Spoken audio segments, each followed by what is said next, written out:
5절입니다. 신약성경 319면에 빌립보서 2장 5절입니다. 한 절이기 때문에 함께 같이 읽겠습니다. 너희 안에 이 마음을 품으라. 곧 그리스도 예수의 마음이니. 아멘. 요즘 날씨가 많이 무덥습니다. 저희 아파트 관리사무소에서도 방송으로 밖으로 나가지 말고 집에 있으라고 그렇게 신신당부에 방송을 하는 것을 들었습니다. 그만큼 많이 무덥고 밖에 나가기가 참 어려운 그런 시기인 것 같습니다. 그렇다고 집에만 있기는 그렇습니다. 요즘 한참 휴가철이고 밖으로 많이들 놀러가는 그런 시즌이기에 집에만 있기에는 좀 아까운 그런 시간입니다. 밖으로 놀러가게 되면 가장 많이 하는 것이 무엇이겠습니까? 나가서 하는 일은 가장 많이 하는 것은 사진을 찍는 것을 가장 많이 하는 것 같습니다. 바깥 풍경도 찍고 같이 간 가족과 지인들의 그런 인물의 사진을 함께 찍습니다. 요즘 젊은 세대는 그런 풍경이나 인물을 찍지 않고 음식을 찍습니다. 그래서 먹는 음식을 대고 먼저 찍고 나서 그렇게 음식을 먹는 그런 모습이 지금의 젊은 세대가 아닌가 싶습니다. 이처럼 사진을 많이 찍는데 그렇다고 옛날처럼 카메라를 들고 그렇게 다니지는 않습니다. 휴대폰 하나만 있으면 웬만한 카메라 못지않게 사진이 잘 나오기에 요즘은 다 그냥 휴대폰으로 사진을 찍는 것 같습니다. 사진을 찍을 때 중요한 것은 카메라의 성능도 아니고 찍히는 인물도 아니고 좋은 풍경도 아닙니다. 아무리 좋은 카메라를 들고 예쁘고 잘생긴 사람이 모델이고 화려한 풍경을 찍어도 초점이 안 맞게 되면 그 사진은 엉망이 되고 또한 쓰이지 않는 사진이 될 뿐입니다. 근데 별로 인물이 시원찮아도 이 초점만 잘 맞추고 구도만 잘 맞추면 사진은 멋진 사진으로 그렇게 탄생하는 것을 보게 됩니다. 제가 이렇게 사진의 초점이 중요하다는 이야기를 왜 하겠습니까? 이렇게 제가 초점 이야기를 하는 이유는 우리가 우리 인생에서 초점을 맞춰야 할 대상이 있는데 바로 예수님이라는 사실입니다. 우리가 초점을 예수님한테 잘 맞춰져 있다면 그 인생은 분명히 바른 길로 바른 또 그런 모습으로 나타나는 인생이 될 줄 믿습니다. 그래서 우리의 삶이 예수님께 초점이 맞춰져 있지 않다면 우리가 아무리 학벌이 좋고 재산이 많아도 아무것도 아닌 인생이 되어버립니다. 우리의 초점은 오직 예수 그리스도 그분이라는 사실을 기억하십시오. 그래서 우리는 예수님께로 초점을 맞춘다면 예수님처럼 생각하고 예수님처럼 판단하고 결정하고 행동한다면 우리의 삶은 정말 누구보다도 귀한 인생이 될 줄 믿습니다. 하지만 초점을 잃어버리고 엉뚱한 방향으로 나가게 되면 결국 우리 인생은 엉망이 되고 또한 흔들리는 인생이 될 수밖에 없습니다. 이처럼 우리의 삶 가운데서 초점을 잃어버리고 살 때가 참 많은 것 같은데 오늘 이 말씀을 통해서 우리의 인생의 초점이 또한 우리의 마음이 어딘가에 꽂혀 있어야 되고 어딘가에 마음으로 살아갈지를 다시 한번 보게 된다면 우리의 마음이 온전히 예수님의 마음으로 살아가야 된다는 것을 이 말씀을 통해서 보게 될 것인데요. 그래서 우리의 삶이 이 예수님의 마음을 품고 살아가는 귀한 인생으로 살아가는 귀한 은혜의 시간이 되시길 간절히 바랍니다. 빌립보서 2장 5절 우리 바울은 이렇게 말합니다. 너희 안에 이 마음을 품으라. 곧 그리스도 예수의 마음이라고 말씀하고 있습니다. 그래서 오늘 본문의 말씀을 통해서 예수님의 마음에 대해서 한번 살펴보고자 합니다. 우리가 예수님처럼 살기 위해서 가장 먼저 해야 될 것은 예수님의 마음을 품는 일입니다. 여러분은 예수님의 마음을 품고 가지고 계십니까? CCM 찬양 중에 아버지 당신의 마음이라는 찬양이 있습니다. 한 번씩은 들어본 그런 찬양일 건데요. 가사 첫 구절이 아버지 당신의 마음이 있는 곳에 나의 마음이 있기를 원해요 라고 시작을 합니다. 그리고 후렴에 가면 나의 마음이 아버지의 마음을 알아서 내 모든 뜻이 아버지의 뜻이 되기를 찬양한다 라고 고백을 하고 있습니다. 근데 오늘 말씀은 이 가사 고백에 주님의 마음을 아는 정도가 아니라 이 주님의 마음을 품으라고 바울은 우리에게 명령을 하고 있습니다. 주님이 우리 마음에 거하고 우리가 그 마음으로 살아간다면 어떻게 되겠습니까? 우리가 매일 가는 이 직장의 문화, 환경이 달라지겠습니까? 아니면 학교의 모습이 달라지고 변화되겠습니까? 그렇지만은 않은 것 같습니다. 우리가 정말 예수님의 마음을 품고 정말 이 마음으로 직장 생활을 하고 이 마음으로 학교 생활하고 또 우리 주위의 이웃을 대한다면 뭔가 변화가 있고 바뀌어지는 부분이 있어야 되는데 사실상 실제적으로 그렇게 변화가 크지 않습니다. 그대로인 것 같고 오히려 더 악화돼 가고 있는 모습이 아닌가 싶기도 합니다. 정말 내가 예수님의 마음을 품는다면 주위 환경이 나로 말미암아 바뀌어지고 또 나의 모습을 통해서 뭔가 새로워져야 되는데 그렇지 않더라는 것입니다. 여전히 그대로이고 외부적인 환경, 모습은 그대로인 것을 우리는 보게 됩니다. 지금 한창 교육부서가 이제 유치부부터 시작해서 성경학교 그리고 수련회 이렇게 열심히 말씀 보고 기도하는 시간을 가지고 있습니다. 오늘 중고등부가 이제 수련회를 마치고 이제 재미있는 워터파크를 갔다 와서 그렇게 재미있게 떠들고 있는 모습을 제가 보았는데요. 이처럼 참 교육부서가 수련회 가운데서 말씀 가운데 기도 가운데 참 은혜가 되면 참 좋죠. 예전에 중학생 한 명이 수련회에서 정말 은혜를 많이 받고 예수님을 만났는 거 봅니다. 그래서 저에게 예수님을 만났던 생생한 정언을 하면서 막 기뻐서 그렇게 집으로 돌아가는 그 중학생의 모습이 아직도 선하게 떠올려집니다. 그렇게 수련회의 기쁨을 가지고 이 친구가 집으로 돌아갔는데 주일에 다시 만나니까 저에게 이렇게 얘기를 합니다. 목사님, 제가 수련회에서 은혜 받고 정말 예수님을 만나고 눈물도 흘리고 그렇게 집에 갔는데 바뀐 게 하나도 없습니다. 여전히 엄마는 잔소리로 나를 괴롭히고 아빠는 공부 안 한다고 커서 뭐가 될 거냐라고 그렇게 구박을 주면서 받았던 그 모든 은혜가 다 날아가 버리고 지금은 예전처럼 돌아가 버렸다라고 그렇게 주일에 만나니까 그 짧은 찰나에 그 얘기를 제게 전달하는 겁니다. 아마 우리 모두가 이런 상황을 경험했을 것 같습니다. 상황만 다를 뿐이지 아이들은 그렇게 가정과 학교에서 받았던 은혜를 날려버리기도 하고 어른들은 주일에 들었던 그 은혜의 말씀이 그렇게 달콤했던 하나님 말씀이 직장을 가게 되면 그런 세상적인 생각과 행동과 그로 인해서 상처받고 은혜가 다 달아나는 우리의 모습을 발견하지 않습니까? 우리가 예수님을 만나고 그분을 우리의 마음의 중심에 모신다고 해서 우리의 환경이 달라지고 나아지고 바뀌는 것은 아니더라는 겁니다. 예수님을 내 마음에 모시고 있다면 환경이 바뀌고 주위가 바뀌는 것이 아니라 내가 달라지고 내가 변하는 것입니다. 내가 예수님을 닮아서 나의 입술이 변화되어지고 나의 행동이 변화되는 것이 예수님을 내 마음에 모시는 그 모습이 바로 내가 달라지는 것 때문에 그렇다는 겁니다. 그래서 우리 각자 한 사람 한 사람이 예수님의 마음을 선명하게 품고 있으면 우리의 삶도 그렇게 선명해질 수밖에 없습니다.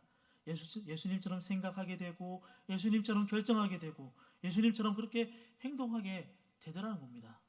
결국 이런 한 사람이 두 사람이 되고 두 사람이 열 사람이 되어서 우리 모두가 그렇게 예수님 닮아 변화가는 그런 모습이 우리 안에 있게 되는 것이지 뭐 주위가 바뀌어지고 주위의 그런 모습들이 확 바뀌어지는 그런 건 아니라는 것이죠. 나 한 사람이 바뀌짐을 통해서 나의 한 사람을 통해 두 사람이 되고 열 사람이 되고 이렇게 주위가 차츰 변화될 뿐이라는 것이죠. 그렇기 때문에 우리 한 사람 한 사람이 중요하다는 것입니다. 내가 예수님을 만나고 그 예수님의 마음으로 살아가는 그 삶이 결국은 나를 통해서 주위가 바뀌는 것이지 주위가 확 바뀌어서 그렇게 되는 것이 아니라는 것이죠.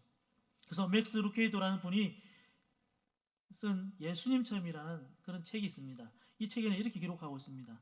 하나님은 당신을 있는 그대로 사랑하신다. 그러나 그대로 두시지는 않는다. 하나님은 당신이 예수님처럼 되기 원하신다. 라고 이렇게 그의 책에는 이렇게 기록하고 있습니다. 바로 우리 주위를 바꾸는 것이 아니라 우리 한 사람, 각자 한 사람을 바꾸어서 예수님처럼 되기를 원하고 계시는 분이 바로 우리 주님의 마음이라는 것입니다. 그래서 먼저 생각해 보아야 할 것은 하나님은 우리를 있는 그대로 사랑하고 계십니다. 우리가 잘하면 더 사랑하고 잘 못하면 덜 사랑하는 것이 아니라는 말입니다. 믿음이 커지면 더 사랑하고 내가 봉사하고 섬기는 일이 더 많으면 더 사랑하고 순종하면 사랑하는 게 아니라는 말입니다. 하나님께서는 여러분 있는 그대로를 사랑하고 계십니다. 이 세상에 그 어떤 것도 하나님의 이 사랑을 줄어들게도 할 수 없고 더 늘어나게도 할 수 없습니다. 잘할 때에는 후해졌다가 실수하면 줄어드는 그런 인간의 사랑과 인간의 그런 모습과는 차원이 다릅니다. 하나님께서는 우리의 실수, 심지어 죄악 가운데서도 그럼에도 불구하고 여전히 우리를 사랑하는 그런 분이십니다. 여러분들의 자녀들 한번 생각해 보십시오. 여러분이 자녀를 사랑할 때 어떻게 사랑합니까?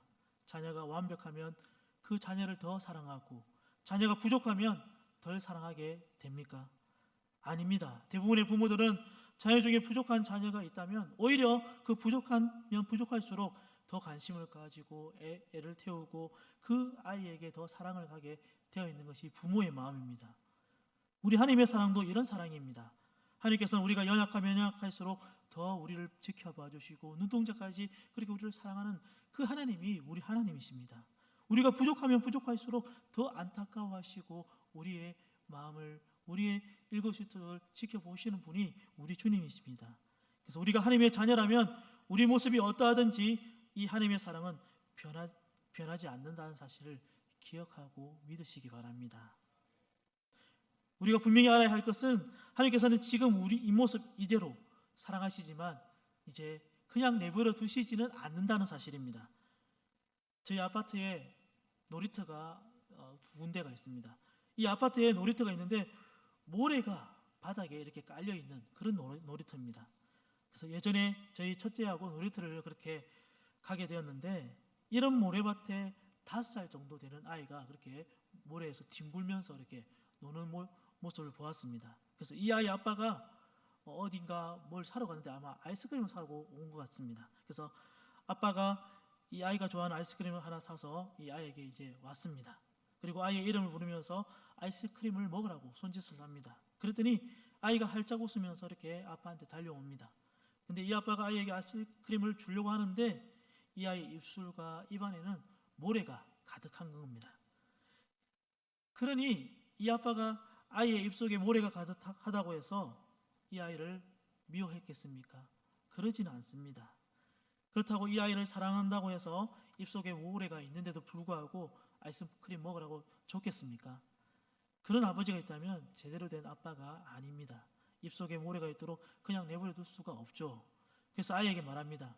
입속에 있는 모래부터 뱉고 아이스크림을 먹자. 그래서 물로 입을 헹구고 그렇게 아이스크림 먹자라고 달래면서 그렇게 아이스크림을 주려고 하는 겁니다. 하지만 아이는 내가 아이스크림이랑 모래도 같이 먹을 수 있어 하면서 그냥 먹으려고 하는 겁니다. 물론 모래와 함께 아이스크림을 먹을 수 있는 믿음만 있으면 그렇게 해도 됩니다. 자기가 먹어도 됩니다. 하지만 아빠 입장에서는 그렇게 할 수 없죠. 그래서 그렇게 먹으려고 하는 아이를 달래면서 집에 가서 입을 헹구고 그렇게 먹자라고 하면서 그렇게 집으로 데려가는 아버지의 그 뒷모습을 제가 보았습니다. 마찬가지입니다.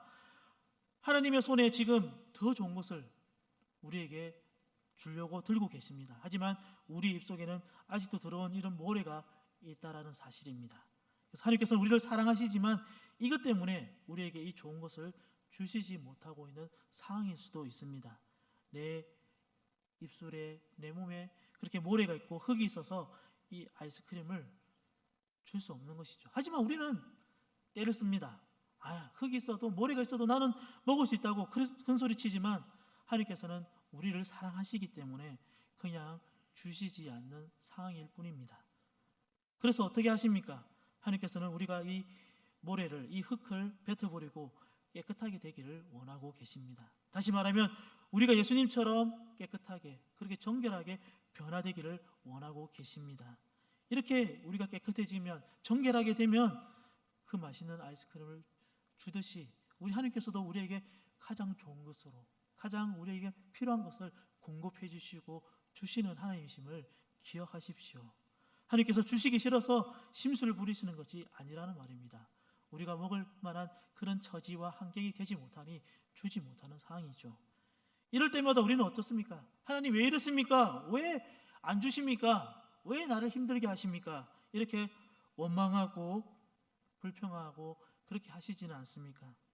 정말 하나님께서 나를 사랑하시기 때문에 그렇게 주저하고 계신다는 사실을 기억하십시오. 이 문제가 잘 해결되면 하나님께서는 반드시 준비한 우리에게 필요한 그 공급을 채워주실 줄 믿습니다. 이런 믿음이 우리에게 있어야 되지 않겠습니까? 그래서 로마서 8장 29절을 보면 이렇게 기록하고 있습니다. 하나님이 미리 아신 자들을 또한 그 아들의 형상을 본받게 하기 위하여 미리 정하셨으니 이는 그로 많은 형제 중에서 맏아들이 되게 하려 하심이니라. 이렇게 말씀합니다. 하나님께서는 우리 각자에 대한 그런 목표와 그런 방향이 있습니다. 이것은 우리가 예수님처럼 되어가는 그 일입니다.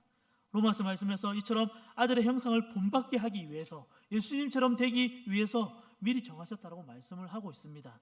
우리를 예정하셔서 구원하신 최종 목적이 바로 예수님을 닮은 우리 모두가 작은 예수가 되기 위함을 이 말씀을 통해서 알려주고 있습니다. 우리 모두 한 사람 한 사람이 예수님을 닮아 그런 이 세상 가운데서 작은 예수로 살아가기를 그렇게 기대하고 고대하시는 분이 우리 주님이시라고 말씀을 하고 있습니다. 이 예수님의 형상을 본받는다는 것이 우리 인생에서, 우리 신앙에서 최고가 된다는 말입니다. 하나님께서는 이처럼 우리가 최고가 되기를 원하신다는 것은 우리를 너무 사랑하시기 때문에 그렇게 생각하고 말씀하고 계십니다. 그래서 여러분들의 자녀를 다시 한번 생각해 보십시오. 여러분은 여러분의 자녀가 최고가 되기를 원하십니까? 아니면 최악이 되기를 원하십니까? 그 누구도 최악이 되기를 원하지는 않습니다. 부모라면 우리 자녀가 정말 최고가 되는, 정말 인생에서 신앙적으로 최고가 되는 그 길을 걸어나가는 것이 우리 부모의 마음이지 않습니까? 하나님께서는 동일하게 우리를 사랑하시기 때문에 예수님 닮아가는 그 최고의 모습이 되기를 지금도 간절히 원하고 계십니다. 그래서 예수님처럼 되게 하기 위해서 지금도 동행하시고 우리를 도와주시고 우리를 인도하시는 분이 바로 우리 하나님, 그분이십니다. 그러면 우리가 예수님처럼 된다는 것은 어떤 의미입니까? 우리 외모가 정말 변화산의 예수님처럼 그렇게 변화되어지는 그 모습일까요? 아니면 우리의 목소리가 달라지고 거룩해지고 그렇게 옷차림이 달라지는 그 모습일까요? 물론 이런 것들이 달라질 수 있다고 생각은 하겠지만 사실 달라져야 할 중요한 것은 우리의 외모, 우리의 겉에 드러나는 것들이 아니라 바로 우리의 마음입니다. 예수님이 이 땅에 계실 때 어떻게 사셨습니까? 예수님은 당시 사람들이 입었던 그 옷을 그대로 입으셨고 그들이 먹었던 음식을 그대로 함께 먹으셨고 같이 잠을 잤고 그렇게 주무셨던 분이 우리 주님이십니다. 당시 일반 사람들이 살았던 모습, 환경, 외모 그 방식 그대로 사셨습니다. 달라진 거 하나도 없는 예수님의 모습입니다. 하지만 이런 똑같은 환경 속에서 살아가셨지만 일반 사람들과 다른 삶을 살았던 사람이 바로 우리 주님이시고 우리 예수님이십니다. 예수님을 3년이나 함께 따라다니며 함께 먹고 함께 자고 함께 행동했던 베드로는 예수님에게 이런 평가를 합니다. 베드로전서 1장 9절에 그분을 이렇게 표현하죠. 흠없고 정없는 어린 양이라고 표현합니다. 겉의 모양은 우리와 다를 바 없는 일반 사람들의 모습을 띠하고 있지만 그 내면은 정말 흠없고 점없는 어린 양으로 이렇게 베드로는 표현을 하고 있습니다. 그리고 동시대를 함께 보내었던 사도 요한도 요한일서 3장 5절에 보면 예수님을 이렇게 평가합니다. 그분은 죄가 없으신 분이십니다. 이렇게 얘기합니다. 우리의 모양과 똑같이 살고 먹고 했지만 그 중심은 우리와 다른 게 뭐냐면 죄가 없으신 분이라고 요한도 그렇게 표현을 하고 있습니다. 그분의 환경이 아니라 그분의 마음이 달랐다는 표현을 이 제자들이 표현을 하고 있습니다. 그분의 조건이 달랐던 것이 아니라 그분의 삶과 그분의 중심이 달랐다는 얘기를 지금 하고 있습니다. 우리가 예수님을 닮은 그런 삶을 산다는 것도 바로 이런 겁니다. 우리의 외모로 치장하고 겉으로 드러나는 그 삶이 아니라 우리의 중심이 바뀌고 우리의 중심이 예수님 모습으로 살아가는 그 모습이 바로 바뀌어진 그 모습이라는 것을 이런 제자들의 얘기를 통해서 예수님 모습을 통해서 알 수가 있습니다. 환경이나 조건은 전혀 달라지진 않지만 내 삶의 중심이, 내 삶의 기준이 바로 예수님 닮아 사는 그 모습이 바로 예수님의 마음을 닮은 사람의 모습이라는 것을 말씀하고 있습니다. 이처럼 우리는 우리 안에 이런 마음을 품으시기 바랍니다. 예수님을 닮아서 그분을 닮아서 그렇게 철저하게 자신을 정말 내려놓고 우리 주님의 마음을 품는 그런 귀한 인생을 살아가는 우리 성도님들 되시길 간절히 바랍니다. 우리가 지금 직면한 여러 가지 문제들이 있습니다. 우리가 이 문제만 해결되면 나도 예수님처럼 살 수 있겠다고 생각하는 사람들이 있습니다. 고3들은 대학만 들어가면 이 문제만 해결되면, 대학생들은 직장에만 들어가면, 직장인들은 승진만 하면, 아니면 주부들은 집 문제나 돈 문제가 해결되면 나도 예수님의 마음을 닮아 그렇게 살겠다라고 다짐을 합니다. 하지만 이거는 스스로가 쏟고 있는 삶이죠. 이 문제가 해결된다고 해서 이전에 예수님처럼 살 수 없었던 내가 예수님처럼 이제 살 수 있게 된다는 것은 앞뒤가 맞지 않는 말이라고 할 수 있습니다. 정말 이 문제가 해결되지 않더라도, 나의 문제가 해결되지 않더라도, 그럼에도 불구하고 예수님의 마음을 닮아 살아가는 그 사람이 결국은 주님의 마음을 닮아 그렇게 살아가고 주위에 베풀고 나눌 수 있는 그런 넉넉한 마음을 가진 그 한 사람이 된다는 사실입니다. 지금 당장 내가 예수님의 마음을 품지 않는데 내가 조금 나아진다면, 내가 조금 더 좋은 자리로 간다면 나는 예수님의 마음을 품을 거야. 그 말은 사실 이루어지지 않는 말이라고 할 수 있습니다. 정말 바뀌어야 할 것은 나의 그런 주변 환경이 아니라 나의 중심, 나의 마음이라는 사실을 기억하십시오. 이 문제만 해결되면, 저 사람만 없어지면, 이 환경만 벗어나면 그런 것이 되어지는 것이 아닙니다. 나의 마음이 예수님처럼 바뀌지 않으면 아무리 환경이 좋아지고 나아진다고 한들 하나도 변하지 않는다는 사실을 기억하십시오. 우리의 마음이, 우리 중심이 달라져야 그렇게 예수님의 모습으로 살아갈 수 있음을 기억하십시오. 그러면 우리가 어떻게 예수님의 마음을 품고 살아갈 수 있겠습니까? 우리가 구주 예수님을 나의 주님으로 영접할 때 이미 예수님의 생각, 예수님의 마음이 우리 안에 거한다라고 표현합니다. 갈라디아서 2장 20절을 보면 내 안에 그리스도께서 사신 것이다라고, 그렇게 내가 예수님을 믿고 그렇게 살아간다면 내 안에 이미 예수님께서 사시고 계시다라고 표현하고 있습니다. 지금 내 안에 예수님께서 살아 계셔서 내 마음, 내 생각, 내 행동까지 섭리하시고 주장한다라고 이 말씀은 이렇게 표현하고 있습니다. 그런데 이상하죠? 나에게 예수님의 생각이 들어와 있는데도 불구하고 왜 아직 나의 삶은 변하지 않고 여전히 세상적인 생각과 마음으로 그렇게 살아가고 있는 나를 발견합니까? 때로는 여유도 없고 불안하고 염려에 사로잡혀 살아가고 있습니까? 여기에 한 가지 좋은 예를 말씀드리고자 합니다. 약 100년 전에 아일랜드에 있는 해변에 작은 집을 한 채 갖고 있던 한 여성이 있었습니다. 이 여성은 부자이긴 했지만 너무 검소하게 아끼며 전략하며 살았다고 합니다. 그런데 이 여성이 이제 전기를 들여놓겠다고 생각을 했습니다. 마을 사람들은 이런 자린고비가 전기를 이제 사용하겠다고 하니 놀라지 않을 수 없었습니다. 그래서 전기를 설치하고 몇 주가 지나서 이 전기 검침원이 집에 찾아왔습니다. 그래서 검침원이 뭐라고 얘기하냐면 전기가 잘 들어오냐라고 물어봅니다. 그러니까 이 여성이 우리 집에 전기는 잘 들어옵니다 대답을 합니다. 근데 검침원이 검사를 해보니까 전기를 거의 사용하지 않는데요 라고 답변을 합니다. 계량기가 제자리 걸음이고 전혀 사용한 흔적이 없습니다 라고 그렇게 얘기를 하면서 물어봅니다. 정말 전기를 쓰고 있는 것이 맞습니까? 그랬더니 이 여성이 이렇게 대답합니다. 물론입니다. 저녁마다 전기를 사용합니다. 그래서 검침원은 근데 왜 전기가 하나도 사용하지 않은 것처럼 되어 있습니까? 이렇게 질문하니까 그녀가 이렇게 대답을 합니다. 저녁마다 해가 지게 되면 촛불을 붙이기 위해서 잠깐 전기불을 켜고 끕니다. 그렇게 얘기를 하는 겁니다. 그러니까 촛불을 켜기 위해서 전기를 잠시 켰다가 바로 꺼버린다는 거죠. 전기는 들어오지만 거의 사용하지 않는다는 말입니다. 이 여성의 집에는 전기가 연결되어 있지만 달라진 것은 하나도 없던 겁니다. 바로 이것이 우리가 하고 있는 실수입니다. 주님의 마음이, 주님을 영접하고 주님을 모시고 있는 우리 안에는 이미 주님의 마음이 들어와 있는데 우리가 이 마음을 한 번도 사용하지 않는 것입니다. 간혹 사용하고 있긴 하지만 이 마음을 다시 꺼버리고 내 자아가 살아나고 내 뜻, 내 의지로 살아가는 모습이 우리의 모습이 아닌가 싶습니다. 이 여성처럼 예수님의 마음이 우리 안에 이미 들어와 계시지만 가끔 필요할 때만 사용하고 다시 꺼버리는 삶을 살고 계신 분들이 우리의 모습은 아닌가 생각해 보시기 바랍니다. 성령께서 내 안에 계셔서 진리를 가르치시고 주님의 마음이 어떤지 가르치시고 진리 안에 가도록 인도하시는데 그거 필요할 때만 그냥 사용하고 소멸시켜버리고 내 자아가 다시 살아나고 내 생각이 다시 살아나고 세상적인 마음이 살아나서 그걸로 그냥 하루를 살아가다가 교회 올 때만 잠깐 켜서 내가 주님의 마음을 품어야지, 내가 주님의 생각을 품어야지 이러지는 않고 있습니까?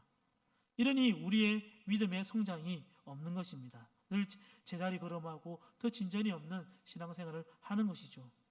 그래서 어떤 분들은 이렇게 얘기합니다. 내 성격 아무도 못 고쳐. 결국 이런 마음가짐 때문에 아무것도 안 하고 그렇게 살아갑니다. 필요할 때만 하나님 찾다가 결국 다시 옛자로 돌아가는 그 모습이 우리에게 있으니까 그렇게 된 것이죠. 그러면서 내가 그렇지 뭐 내가 뭘 달라지겠어 그렇게 변명을 합니다. 뿐만 아니라 다른 사람한테도 똑같이 적용을 하죠. 사람이 뭘 달라지겠냐, 사람은 고쳐 쓰는 게 아니야, 이렇게 하면서 바뀔 수 없다라고 그렇게 단정 지어버립니다. 그러나 하나님께서는 우리를 고칠 수 있는 분이십니다. 아니, 하나님은 나를 고쳐놓고야 마는 그런 분이십니다. 왜 그렇습니까? 나를 사랑하기 때문에 그냥 내버려 두시지 않고 우리를 조금씩 나아가도록 만들어주시는 분이 우리 주님이십니다. 우리가 고집을 피우면 피울수록 힘들어지는 것은 나 자신일 뿐입니다. 그냥 일찌감치 하나님께 항복하고 돌아서면 결국은 행복의 지름길이 된다는 사실을 기억하십시오. 그래서 물론 차이는 있습니다. 사람마다 그 사항들이. 하지만 결국은 우리가 예수님을 믿는 한 영혼이라면, 한 지체라면 분명히 우리의 성격, 우리의 모습, 우리의 그런 행동은 하나하나는 변화될 줄 믿습니다. 그래서 예수님의 마음을 품고 내가 변화되면 상황이 달라진 것은 하나도 없지만 모든 것이 그대로이지만 내 속에 염려가 떠나가고 불신이 떠나가고 두려움이 떠나가는 것은 분명한 사실이라는 것을 기억하십시오. 그래서 참된 기쁨, 참된 평강을 누릴 수 있는 그 은혜가 속히 올 줄 믿습니다. 그래서 상황은 달라지지 않지만 예수님의 그 마음과 예수님의 관점을 볼 때는 모든 것이 능하고 모든 것이 이루어짐을 기억하십시오. 말씀을 정리하겠습니다. 하나님께서는 여러분들을 사랑하신다면 그냥 내버려 두시지 않습니다.